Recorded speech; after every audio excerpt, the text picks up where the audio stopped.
Hi, Claire and James here. Just before we get stuck into this week's episode, we wanted to let you know the exciting news that the Midlife Reset audit is now live.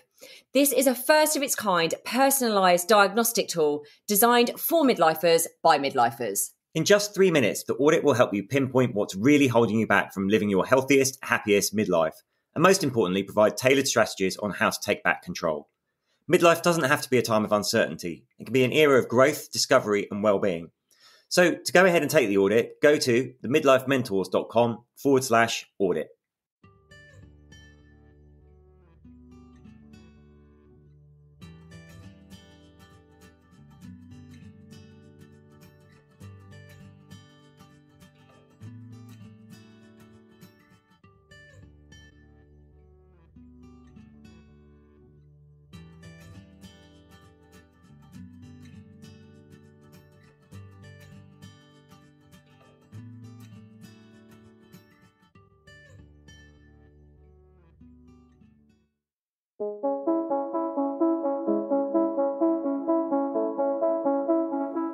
Hi, I'm James Davis. And I'm Claire Davis.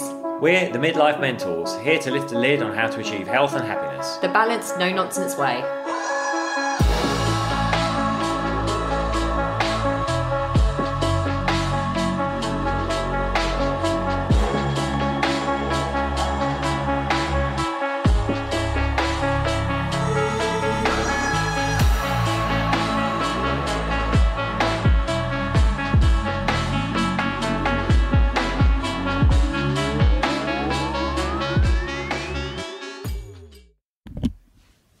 Hello and welcome to the Midlife Mentors with me, James. And me, Claire.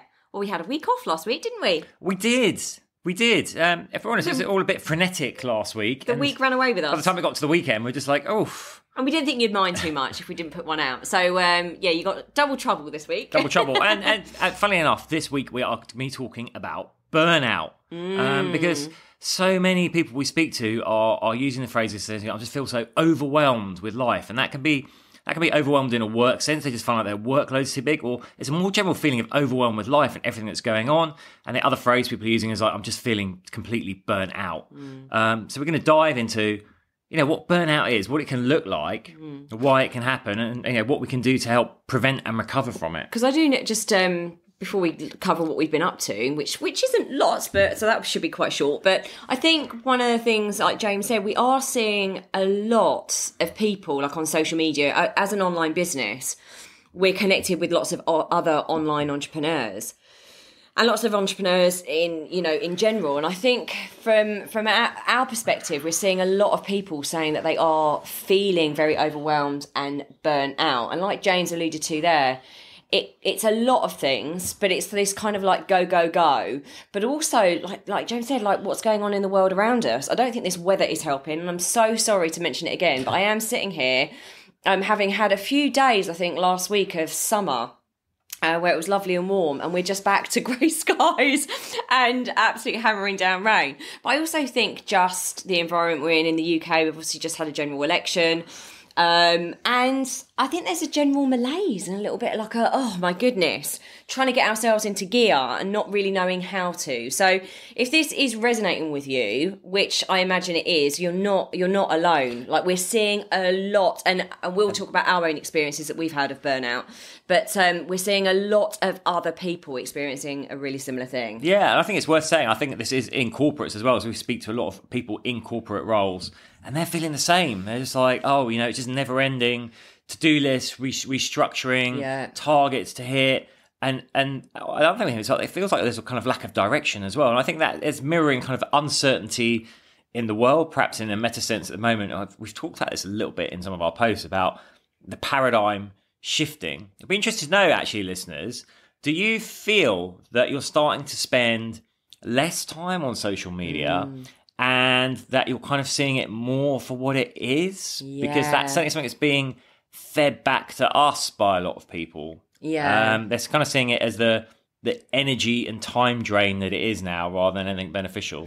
Yeah, and there is this veil that's kind of being lifted from people's eyes. I did a post on this a week or so ago all around social media and how I see it differently and how it absolutely contributed to my burnout at the beginning of last year. And Yeah, I feel like a veil's been lifted from my eyes, certainly. And it seemed when I posted that post that a lot of other people are thinking the same thing. And there is like, I don't want it to sound too woo-woo, but there is like a paradigm shift, an energy shift, where people, like James said, are seeing it for what it is and maybe using it a little less.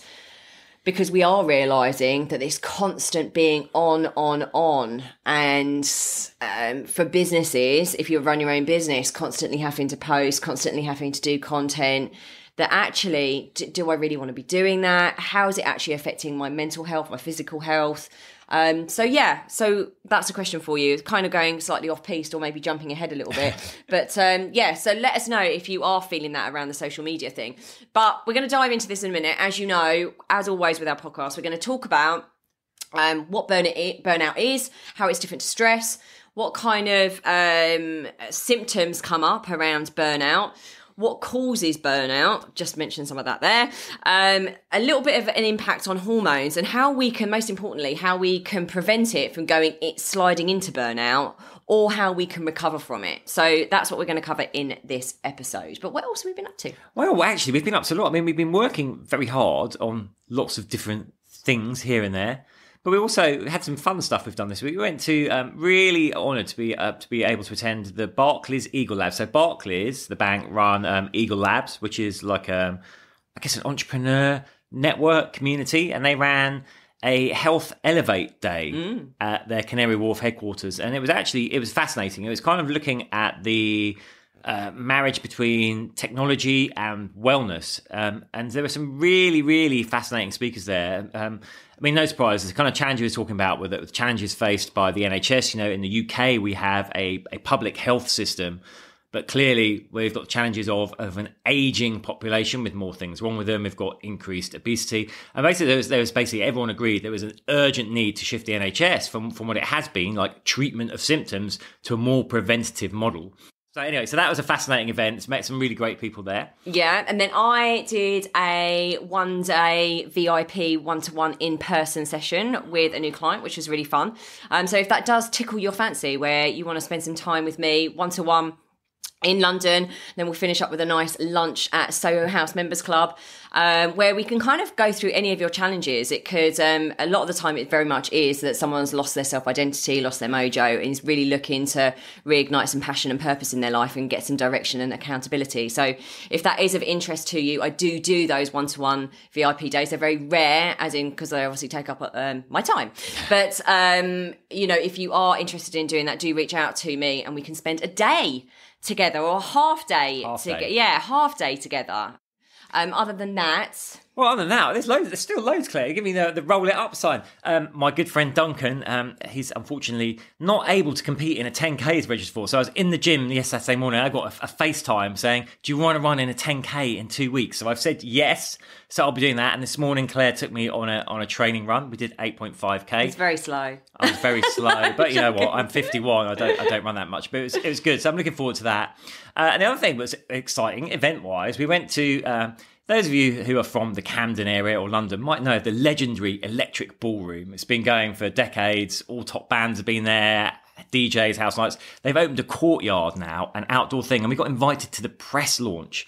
So they had like free pizza, dumplings, but best of all, a free bar. Now, as you'll know, like I did 30 days alcohol free. Claire is still alcohol free.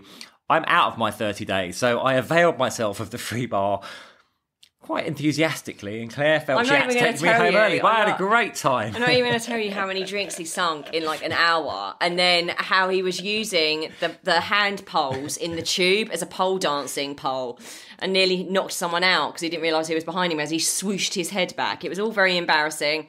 I didn't really enjoy it because I had actually just spent 6 hours coaching people, and it's quite, as amazing as it is, it's a lot of giving and a lot of energy expenditure. So the last thing I really felt like doing was going and hanging out with some cool people in Camden with a free bar where everyone was getting absolutely hammered, pizza and DJs, which I normally like. But I was like, right, I'll leave you here. And he was like, no, I'm going to come with you. So I had to put up with him all the way home, stumbling around. Good news also, I was still tucked up in bed by 7:30. 7:30. I sent him to bed by 7:30. Absolutely ridiculous. Right, and that's enough of what we've been up to, I think. Good balance there of fun, health and intellectual stimulation, let's talk burnout. Now, as we said, like more and more people that we speak to are talking about this.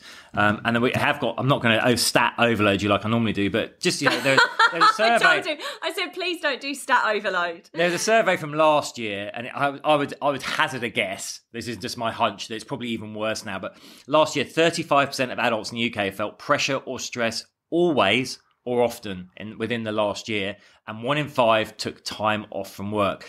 And that has actually added up, I think, in 2023 to 17.1 million days of work lost due to stress, anxiety or depression. That was in the UK, with the average person taking 15.8 days off work. So it's obviously personally a significant issue, but it has an impact as well on work and the economy. So it's something that, as we're seeing it occurring more and more and more, we need to look at, like, why is this happening? And what can we do about it? Because obviously we never want to get to the place of burning out.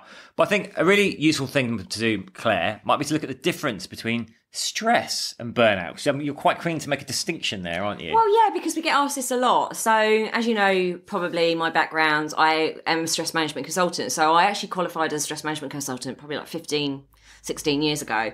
And I was really passionate about stress management in the workplace, because I had experienced high levels of stress, potentially burnout, but nothing like I experienced at the beginning of last year.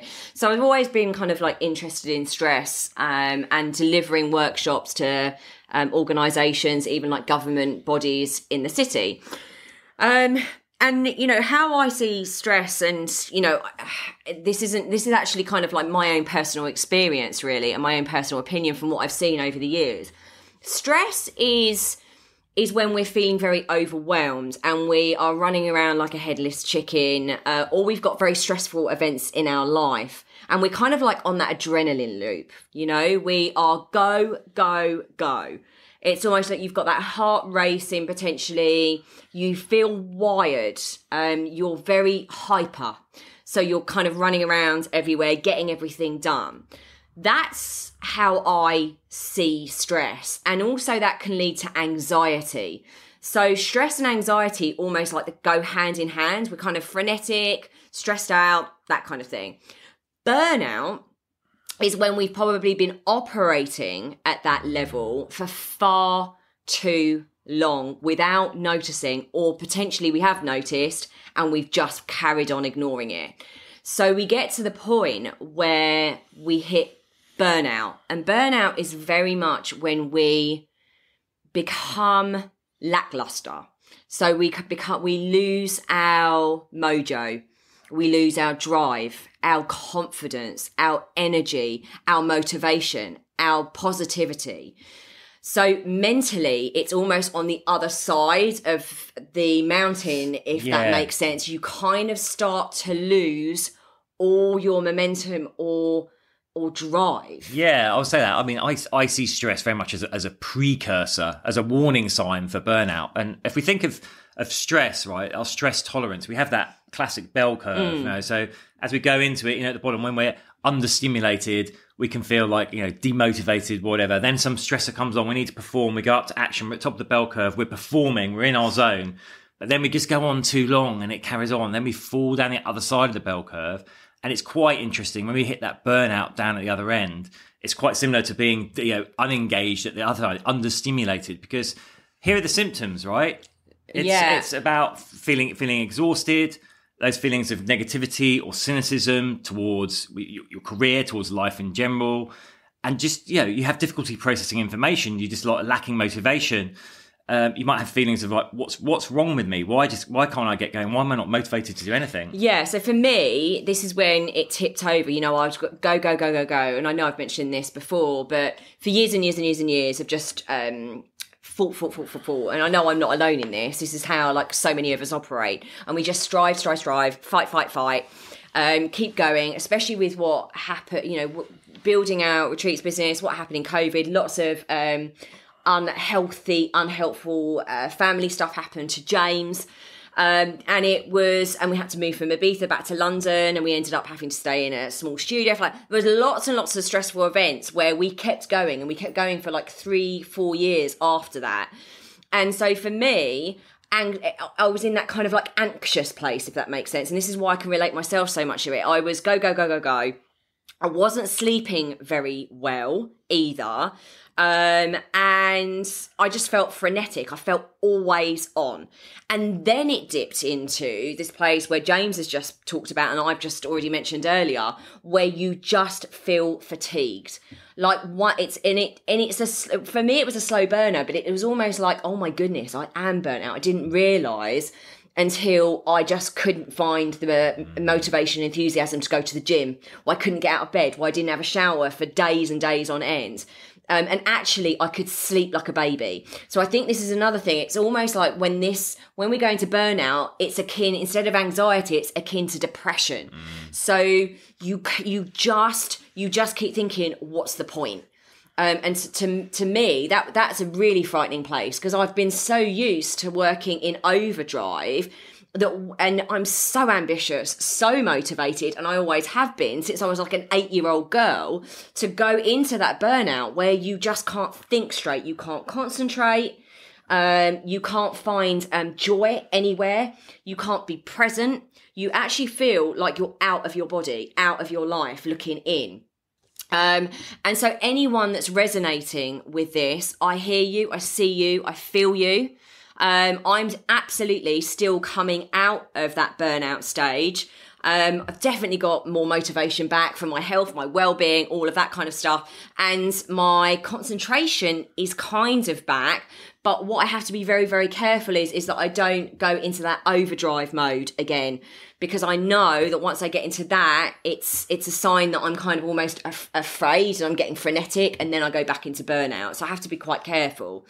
So hopefully you can understand the difference there a little bit around what anxiety what stress is and how it might actually look a little bit kind of like anxious, and where burnout is different because it actually looks a little bit like depression. Yeah, I would say I think with stress, we've got that kind of frenetic energy that goes with it. So you might feel physically tired, but you can still keep going.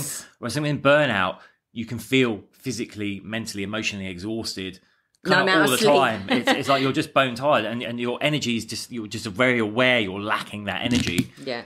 And then going hand in hand with that can be that disillusionment with whatever it is you're doing, lack of motivation, lack of engagement. You can start to feel quite detached from life. Yeah, exactly that. So, yeah.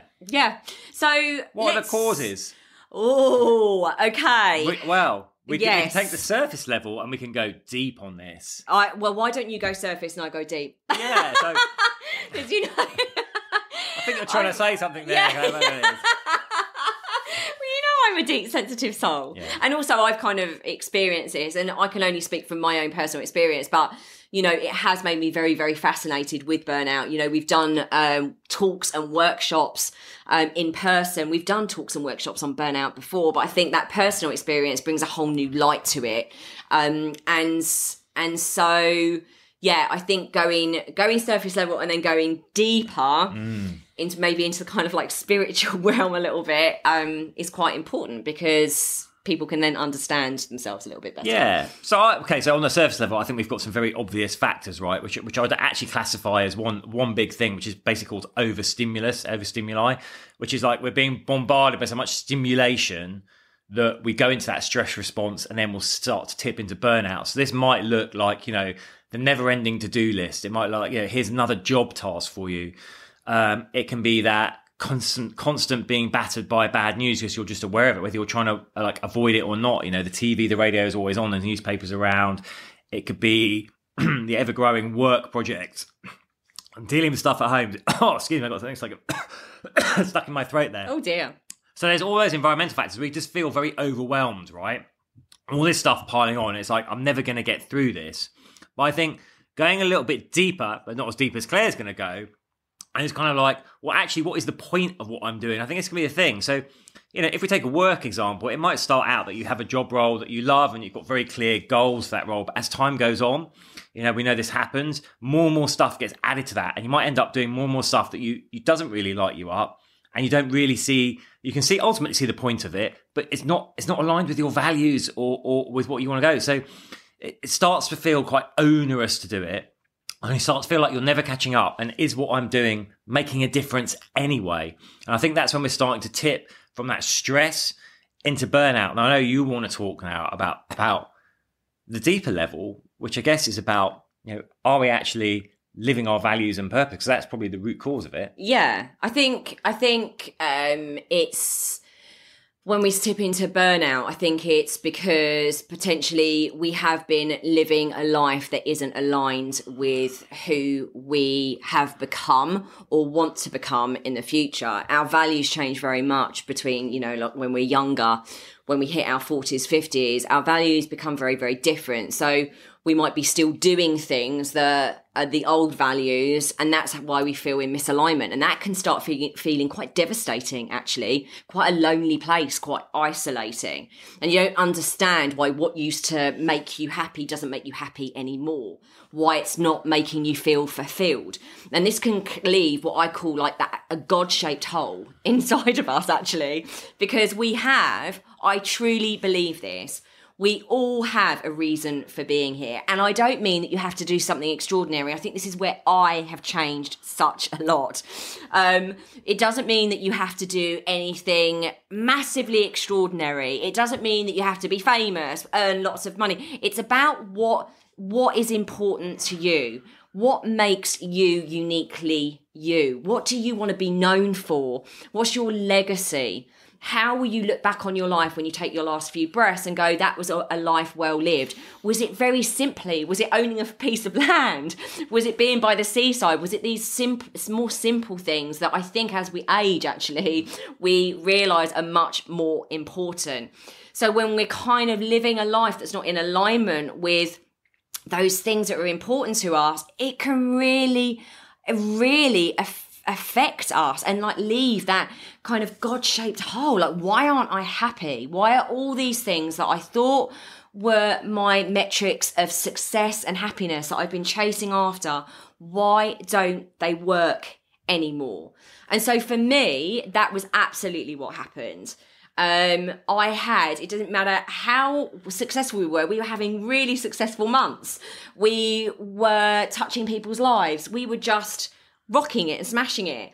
But for some reason, I felt out of alignment. There was this God-shaped hole. It was like inside of me, I had to go within actually and work out why I kept striving and pushing and trying to validate myself through maybe societal expectations, maybe societal thoughts about what success looks like. Was that actually what I really needed after all?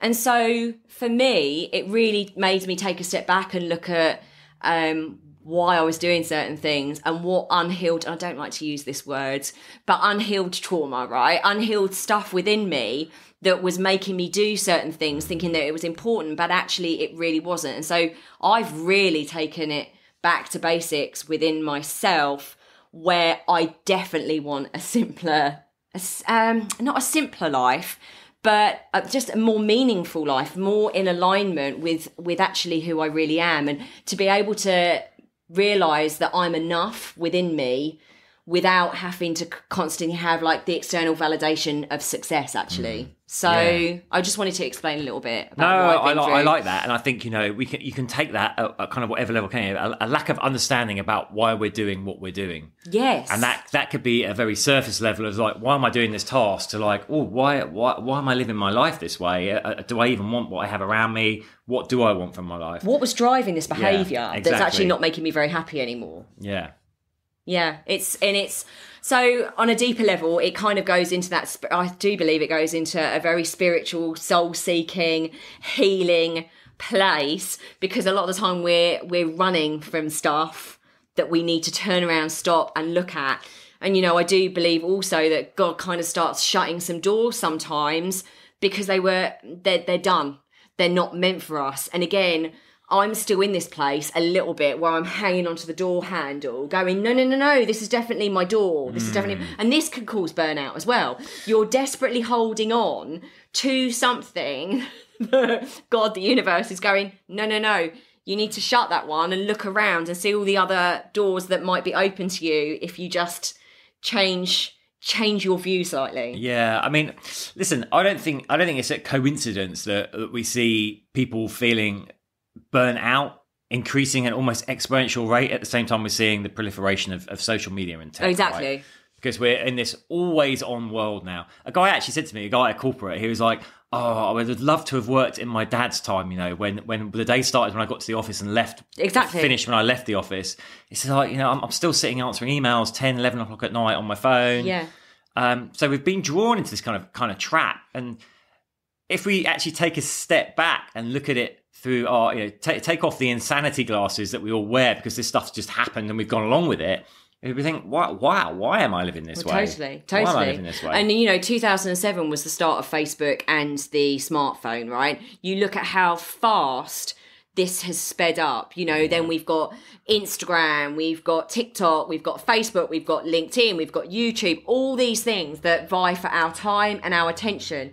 And they distract us and they actually separate us. This is what I realise. They separate us from our true soul being. They actually separate us from experiencing life in the moment and being present and joyful. We've absolutely forgotten how to do that. Yeah, and in fact, we don't want to. But absolutely. They also set a false expectation, right? Because everyone feels the need to portray this like amazing life. So they do. But it's smoke and mirrors. Because I can't tell you that coaches I've spoken to, they're like, you know, look at them and they're like, hey, I help you with my 6-figure system. You know, I'll help you smash your business. And they're like, I've got no money.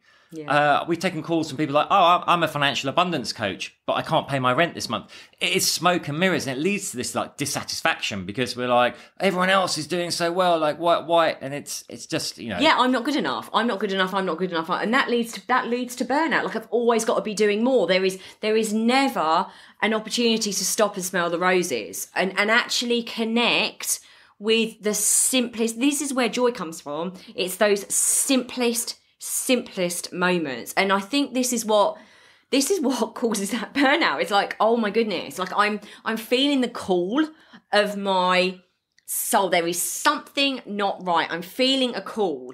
And burnout is when it's been tapping you on the shoulder for a little while. And this was it was going on for years, tapping me on the shoulder for a while, going, Claire, you know, really, is this true for you? Is this truly what's important to you? Is this truly how you want to experience the world and your life? And I just kept ignoring it, going along. And actually, honestly, this is the best thing that has ever happened to me. And we're going to do a podcast on this, by the way. We're going to call it The Void, right? Because what happens is, between the burnout, the realization of what's not making you happy, there is a void of a space where you're not sure, well, you know that the old paradigm isn't working, but the new paradigm, the new way hasn't come forward yet. So you are having to trust, and this is where my faith comes in, you are having to trust to be in this void, that actually it's all working out for the right reason and it's all coming in the right divine timing. But that can be very uncomfortable, and I'm certainly very uncomfortable in it on days. Some days I'm like really up and motivated and excited, but then there's other days where it's just like, no, you're getting dragged back into the things that didn't work for you, that caused burnout. I think we're going to come on to that because it is quite interesting. I think in the modern world we've been pushed into this place of like always doing. So we'll have a look at what, you know, the Gestalt cycle of experience and why we're missing a large section of that out. We're missing like the whole part about recovery, like you say, withdrawal, recovery. And sitting in the fertile void, which is where creativity comes, because we're constantly looping around the top half of the circle from like stimulus, decision, action, result, stimulus, decision, action, result. But that's because stopping and being in that place of withdrawal is kind of seen as bad, as weak, as, you know, especially again in the entrepreneurial world, but also in the business world, right? So in the corporate world, if you go, hang on a minute, guys, I need to stop and take it, I need to get off this treadmill and take a couple of weeks out, you know, there's a bit of feeling of shame of like, you know, things are going to fall apart. I'm not going to be of value. And so this is the way society has set us up, is that it's not okay to stop and withdraw and learn the lessons and build a deeper meaning so that you are ready to go again, more in alignment with who you really are. And I think I'm only just realising that this is a vital, vital part of my life. And this time right now, it's a vital part of all of our lives. And this is why when we don't take it, we end up from a state of stress into burnout. That's when it flips to the other side. So we are going to do another podcast, particularly around that, because I know it's something I've been talking to a couple of close friends about this. I've been talking to the lovely Katie Phillips, who's been on our podcast. We're very good friends. She's been talking to me about this as well. And I think the more we can talk about that and what that feels like, the better, because it can feel like quite an isolating place. So let's talk about some of, finish up. Well, let's talk about midlife. Oh, sorry, impact of hormones. Impact on hormones. Yes. Because we kind of talked there, so we've gone there, we've gone deep there. Really deep. The deep, almost soul level of why you might experience burnout. And of course, the more surface level stuff is just being overloaded, right? Overwhelmed.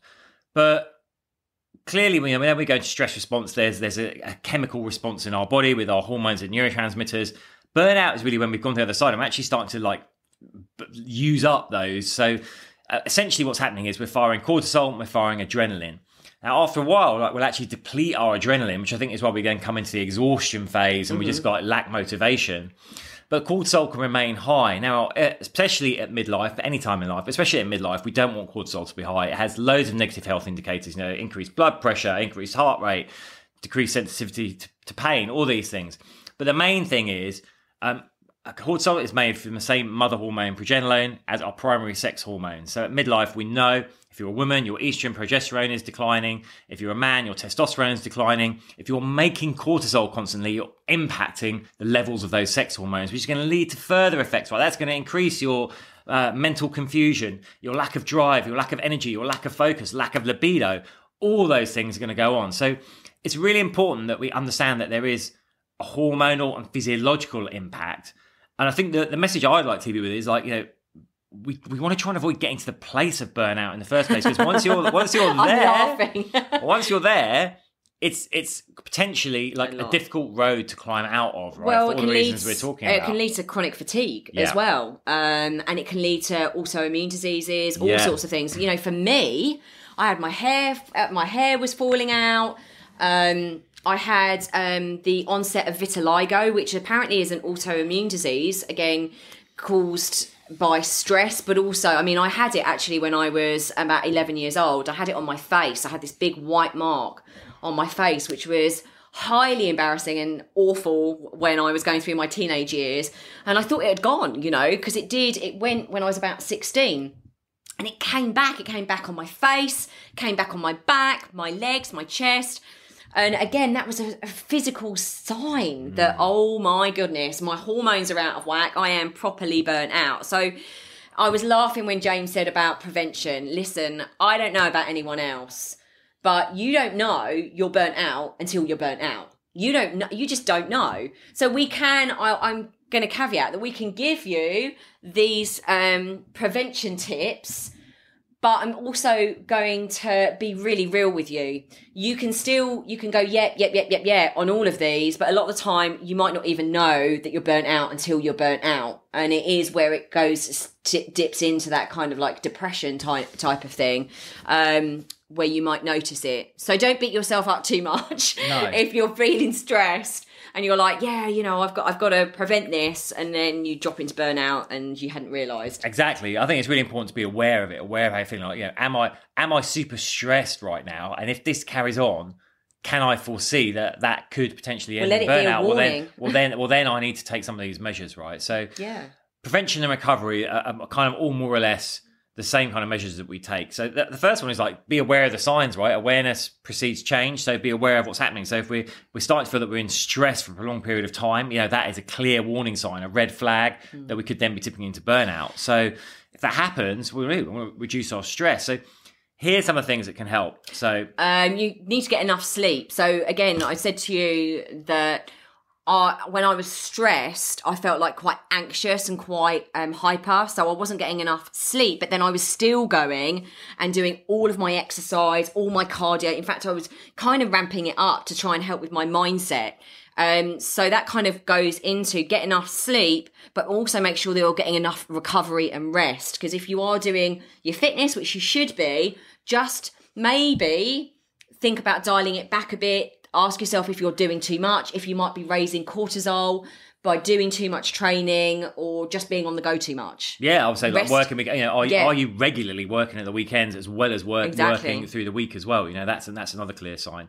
And that leads into take breaks. This means like take short breaks at work, right? Break up your working day with short breaks and take time off or out. Listen, when you finish a milestone project, you need time. It shouldn't be like right straight into the next one. You need time to step back, let that stuff integrate, withdrawal, recovery, fertile void, and then get ready to go again, rather than just like next one. I'm just laughing because that's never what we did. Like for me, I was always like, finish that project, go on the next one, get on the next one. The other one is set boundaries as well, because if we're people pleasers, which a lot of us are, we're always going to be saying yes to everyone else, increasing our burden on our time, and we're constantly saying no to ourselves. And again, that leads to like the emotional stuff, like resentment, kind of like anger, guilt, that stuff that we internalize because we know we shouldn't be saying yes to everyone else all the time because we're constantly complaining that we're stressed and don't have any time, but we're always trying to please these other people. So learning with those people closest to you, actually. Don't start on the big ones like your boss or something. If you find it really hard to set boundaries, start small by doing that with people that you love and just saying, maybe saying, no, I can't do that right now, or no, I'm going to go, I don't know, I'm going to go and check my diary. So it gives you some space between, the person asking you and saying yes straight away. The next group we could put under, I guess, self-care, right? This is looking after yourself. So we know like exercise does help alleviate stress. And a healthy body is always going to pay dividends for you. So we want to make sure we're exercising regularly. We want to make sure that we're nourishing ourselves properly, right? We're staying away from those ultra-processed foods, the high sugar foods. We're eating a good natural diet that will help with our gut biomes, which helps our neurotransmitters. Avoid alcohol, unless you're at Camden Courtyard, free bar. Yeah. I mean, not avoid it, but just like be really careful about how much you're drinking because it's not going to help. Yeah, and make sure you're making time for self-care, whatever that look like for you. It might just mean quiet time and reflection. It might mean breath work. It might mean meditation. But, get this whole self-care package dial in of moving your body, nourishing it well, working on the mental, psychological aspects as well. Getting out in nature as well. That really helps me going for a lot of walks. Try and remove some of the stressors, or at least realise what you can and can't control. Yeah. So we can't always remove stressors if you've got a crappy boss, if you've got, this sounds awful, but if you've got aging parents that aren't it's not like you can get rid of those stressors, but actually really understanding that we can't always control those things that are happening outside of us, but we can control our response to it. So how are you going to change your response to these things that are really stressing you out? Because that's where your power lies. Yeah, and this can be really simple things as well. Like we always bang about this, like cleaning your feed up, right? If you're getting stressed by what you see on your phone, like clean some stuff off it and then try and spend less time on it as well. Yeah. Focus on the positives in your life, because when we get into this cycle, it'll be very easy to just be like focus on the negatives and everything we've got to do and how worn out we're feeling. Like, what are some of the things that are actually great that's going on in your life that light you up? And that will just help shift your thinking slightly. We're talking about changing those neural pathways. Yeah. And then change your environment. Make sure you're feeling like in a supported place. Yeah, and also your physical environment. If we are in the same four walls all the time, we're going to start going a bit stir crazy. And again, this is something I didn't realise for a while. James and I do work from home. We're in an apartment in London. The space is at a premium in London. It's not like we've got a lot of space. So actually, I wasn't realising that it was almost causing me to feel quite stressed and cooped up. And therefore burnt out. So making sure that your physical environment changes and that those people that you are around are helpful to you. Do they inspire you? Do they make you feel good about yourself? Do they support you? Are they loving? Are they kind? So just making sure that you think about that.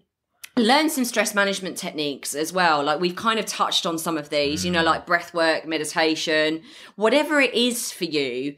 And don't feel like you have to do things, a gratitude list or whatever. Don't feel like you have to do the same thing over and over again either. Mix it up. The most important thing I would say, and this was something I learned all the way back when I did my qualification in stress management, is breath work. As we breathe very, very shallowly when we are stressed, we don't get enough oxygen to our brain, therefore we can't think straight. We start to get even more panicked, more anxious. Honestly, just a few minutes of breath work. You can find stuff on YouTube, Insight Timer now. Super, super helpful about regulating your system again and starting you to bring that stress level down. I think it is, make sure you're making time to do activities you love, right? It's do two things. It's going to distract your mind from your to-do list and everything you're meant to be doing that you don't really want to be doing by doing something that actually brings you joy and lights you up. Yeah. So, be present. Yeah, Be present. Try to be mindfulness is a huge thing. You know, if you go for a walk, try and be mindful about your footsteps, what's around you. Just take notice of those smaller things to get your mindset really into the present. And the last one really is to seek help and support. Definitely. Because, again, I don't think I did this very well, even though I promote always getting support and help. I don't think I got it soon enough. It was actually really amazing for me to speak out loud about it and to, I suppose, get over what I felt was the vulnerability and the embarrassment and the humiliation, really, that someone like me, and I don't mean that to sound like, oh, big ego, like someone like me, but someone that understands this stuff, that's in the health industry, that's done all the stress management work, that's done so much internal healing already, right? If that can still happen to me, I wanted to speak about that. I wanted to share that you can have all the tools in the box, actually, is what I want to say. You can have all of these things. You can do all of those things that we've just mentioned. But actually being able to put your hand up, being at school, put your hand up and say, like, guys, I need support, is one of the most empowering things you can do. It's the most courageous thing you can do. It's the most empowering thing you can do. Because by speaking your truth out loud, it takes the sting out of it inside, basically. And it starts the ball rolling of starting to do something about it so you can come out of it. Because believe it or not, you don't need to isolate yourself. There are plenty of people in the world that really want to help you and really want to make this better for you. And let you know that you're not alone. There are lots and lots of people out there in the world, but you need to share that with them. The first step is just taking that one step, I suppose, and saying, guys, I'm not all right. So seek help, either from friends, family, professionals, and be patient. I suppose that's my final one. Be patient with yourself. If you've got to the stage of burnout, I know you're going to want to get out of it as quickly as possible. And you're going to feel confused and uncomfortable in it and uncertain in it. But just do your best to do those things that we've said, to be present, to be grateful, I suppose to trust that the unraveling and the unfolding is actually a beautiful thing. It's a metamorphosis. It's an opportunity for you to build yourself back up again as a different version of you that won't let this stress and burnout take you down again. So, I hope that has helped you guys. I hope it's helped. Because I say, we know so many of you are feeling this way. And just let you know that, the tools are out there, the help is out there. And wishing you all the best. Yeah, we're sending you lots of love. I'm all thoughtful and all thoughtful now. But please let us know how you found that. We love getting your emails. We love it when you send us emails. team@themidlifementors.com. If you've got any thoughts around this, anything you want to share, we want to hear it. We want to hear from you because this is very close to my heart, particularly. And if you've got any suggestions for topics you want us to cover, as always, please reach out and let us know. And we're just sending you a ton of love. Take care. Bye.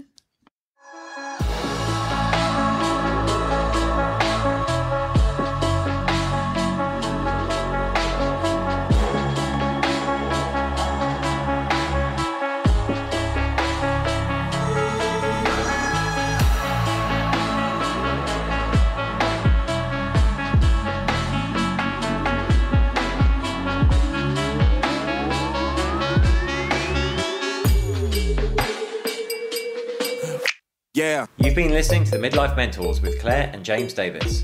We'd love to hear from you. So drop us a line at info@themidlifementors.com with any questions or topic suggestions. And make sure you join us on our Facebook page and YouTube channel. You can find us under the Midlife Mentors. Yeah. What? Yeah. Yeah. Yeah.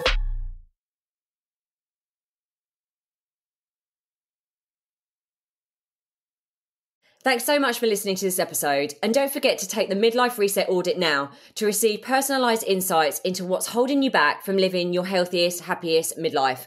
So go ahead and take the audit now at themidlifementors.com/audit.